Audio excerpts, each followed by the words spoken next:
Vidéo sur l'énergie et la pilosité. La corrélation entre l'énergie ou l'énergétique et la pilosité, c'est quelque chose que j'ai étudié nulle part, que j'ai juste observé par moi-même depuis longtemps. Et donc je vais partager voilà, des petites conclusions, des petites observations, pas des certitudes, mais des trucs assez marrants. Qui donc font une corrélation entre les poils du corps, donc la pilosité globale, et puis l'énergie, la spiritualité. Alors ce qu'il faut savoir, c'est que on a donc en principe 7 chakras, même si après il y a des écoles différentes, il y en a qui parlent de 9 chakras, d'autres 12, mais on va dire qu'on en a 7 pour partir sur une base un petit peu connue. Et donc le premier chakra commence sur la zone génitale, et le 7e, c'est le haut de la tête. Voilà, je vais pas faire les 7 exactement, là tout de suite, c'est pas forcément le sujet. Mais c'est pour donner déjà une idée de la ligne énergétique qu'on a tous. Alors après, moi, le premier c'est la zone génitale et le dernier c'est la tête. Parfois on peut dire que c'est l'inverse. Hein. Le premier c'est le haut de la tête et puis donc le dernier c'est la zone génitale. Et donc c'est l'idée que tout ce qui est vers le bas, donc c'est-à-dire les 3 premiers chakras en partant du bas, donc ce serait plus lié à la terre, et les 3 premiers chakras en partant du haut, ce serait donc plus lié au ciel, c'est-à-dire l'au-delà, le non physique. Et puis le cœur, qui serait donc le milieu des 7 chakras, ce serait une jointure, une rencontre entre justement ciel et terre. Alors, maintenant, voilà, donc après, moi au début quand j'apprenais ça, je me disais, bon ok, très bien, mais ça veut dire que ça s'arrête là, quoi. Par exemple, les bras et les jambes, il se passe pas grand-chose dedans. En fait, justement, les bras et les jambes sont des pompeurs d'énergie, et donc les jambes spécifiquement, elles viennent pomper l'énergie de la Terre. C'est-à-dire qu'avant que l'énergie de la Terre rejoigne donc le premier chakra, c'est-à-dire la zone génitale, eh bien l'énergie doit être pompée, et elle va être pompée donc par les jambes. Donc en fait les jambes c'est super important d'un point de vue énergétique. Et qu'est-ce qu'on retrouve justement sur la pilosité là je vais parler des hommes, mais ça touche tout le monde. Chez les hommes, c'est que les jambes sont très poilues. Bon, première observation. Donc ça veut dire qu'on a des jambes qui pompent fortement une énergie terrestre et qui sont très très pollues. Bon, jusque-là, ça fait un élément, pas de quoi faire une thèse. Et puis bon, les femmes, évidemment, même si elles s'épilent ou même si elles ont moins de poils, elles ont aussi les jambes poilues, même si bien sûr c'est beaucoup moins de poils, mais des poils quand même. Donc voilà, on retrouve déjà un premier point là-dessus. Donc ensuite on arrive justement sur la zone génitale, le premier chakra, et là, hommes et femmes, il y a une pilosité a priori très importante. Même si après, il y en a qui se rasent, qui s'épilent, peu importe, mais à la base, il y a beaucoup de poils. Donc c'est déjà intéressant de voir que il y a ce lien avec donc une zone énergétique forte et beaucoup de poils. Moi, je trouve ça marrant. Ensuite, si on monte, donc on arrive là sur cette fois-ci, là, je vais plus peut-être les citer, on arrive sur le deuxième chakra, donc c'est à peu près le ventre. Et bien, là aussi, là, les hommes, on va avoir a priori pas mal de poils.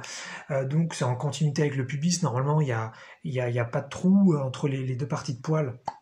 Vous avez une continuité, et puis même de toute façon les femmes là, effectivement, elles n'ont pas des poils visibles. Hein, si vous les voyez par exemple à la piscine, si vous êtes une femme et vous n'allez pas forcément voir vous-même les poils, mais si on regarde bien, voilà, ils sont là, ils sont peut-être blonds, ils sont peut-être, il y en a peut-être pas beaucoup, mais normalement il y en a quand même. Même si effectivement il y a plus de poils chez les hommes, c'est certain, mais il y a des poils quand même chez les femmes. Ensuite vous arrivez donc au sternum. Donc 3e chakra, et là ça va être à peu près la même chose, hein. On retrouve normalement un petit peu de poils au moins chez les hommes, puis chez les femmes, pareil, ça va pas être visible, mais il y en a aussi. Et puis ensuite on arrive donc au cœur, donc la poitrine, donc chez les hommes pareil, normalement pas mal de poils, et bon chez les femmes a priori, donc là pareil, hein, il y en a quasiment pas, mais si on regarde de près, normalement il y en a aussi. Ensuite, il ne faut pas oublier les bras, qui sont aussi des pompeurs d'énergie, peut-être moins importants que les jambes, mais a priori, voilà, ça sert beaucoup pour amener l'énergie dans le corps. Et là, donc, évidemment, on a des bras très poilus, et les femmes aussi d'ailleurs. Hein. C'est juste que les femmes, ça se voit moins, mais les femmes ont pas mal de poils sur les bras.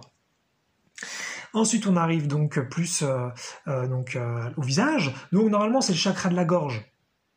Hein, le cinquième chakra, c'est le chakra de la gorge. Donc là, effectivement, sur la gorge même, là on voit chez moi, il n'y a pas vraiment de poils. Mais bon, ce qu'on constate, c'est que là, par exemple, là, je suis pas rasé et il y a plein de poils partout vers cette zone. Bon, c'est quand même marrant que ce soit là. Pareil, chez les femmes, il n'y a pas beaucoup, normalement, elles ont pas de poils. Mais si on regarde de près, elles ont des poils là au-dessus de la bouche. Elles ont des petits poils légers, blonds, là un peu partout. Il y a des poils quand même. Et puis on arrive donc ensuite, effectivement, au sixième chakra ici. Bon, bah là, il y aurait des... Là, j'avoue que je vois pas le lien. Là, j'avoue que parler des sourcils, ce serait un petit peu abusé parce que le chakra, il est censé être là.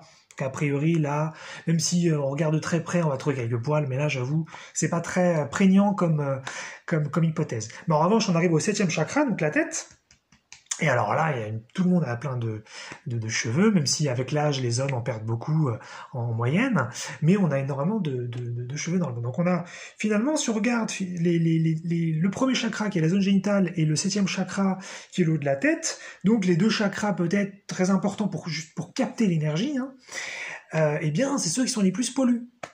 Donc c'est rigolo, ça pose une question mais est-ce que les poils jouent un rôle dans l'énergie? Est-ce que ces poils, voilà, est-ce qu'on en a besoin pour avoir plein d'énergie? Alors moi personnellement, j'ai pas remarqué, par exemple, quand je me rasais, j'avais moins d'énergie. Je pense pas que les femmes, quand elles se rasent ou qu'elles s'épilent, peu importe quelle zone du corps, je suis pas sûr qu'elles ressentent qu'elles ont moins d'énergie après, mais c'est quand même intéressant de constater ça.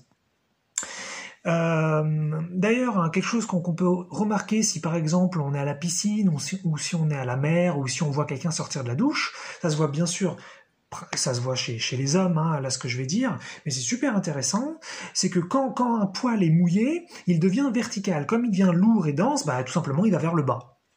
Hein, c'est de la physique de base. Et bien ce qui se passe, c'est quand vous voyez un homme tout mouillé sortir donc de l'eau, douche, piscine ou mer, eh bien, chez certains hommes, c'est d'une évidence dingue, il y a une ligne qui part donc du torse et qui va jusqu'au maillot. Mais une ligne continue, et parfois c'est une ligne fine.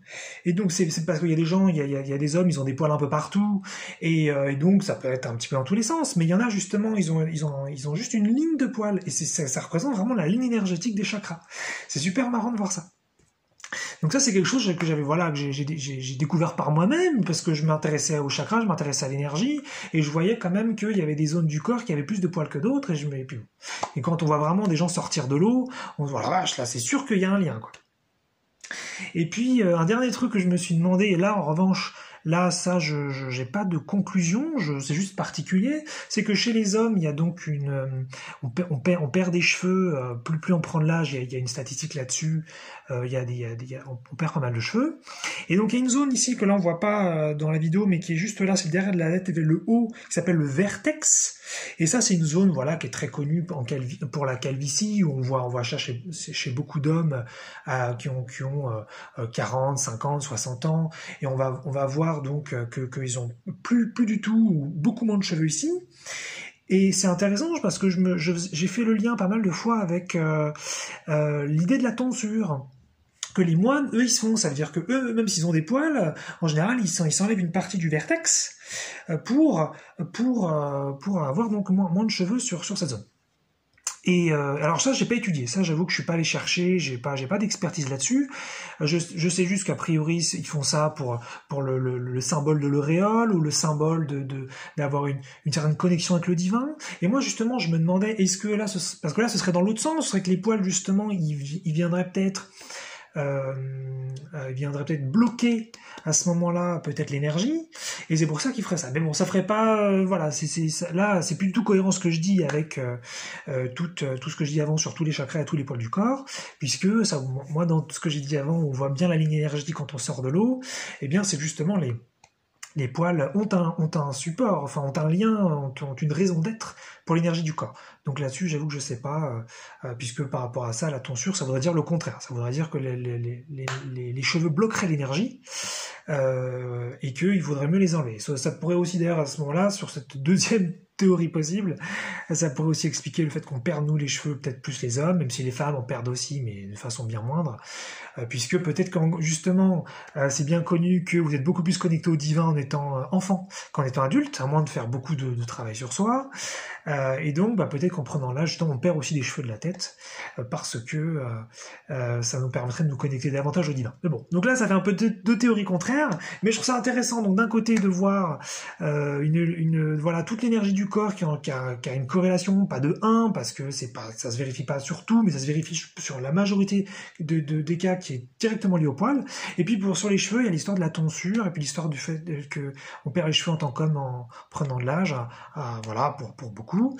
Et donc, c'est particulier. Voilà, une petite observation spirituelle et physiologique que je voulais partager, donc voilà, je me répète, que j'ai lu nulle part, que j'ai étudié nulle part, et que j'ai constaté de façon assez évidente sur tout le monde.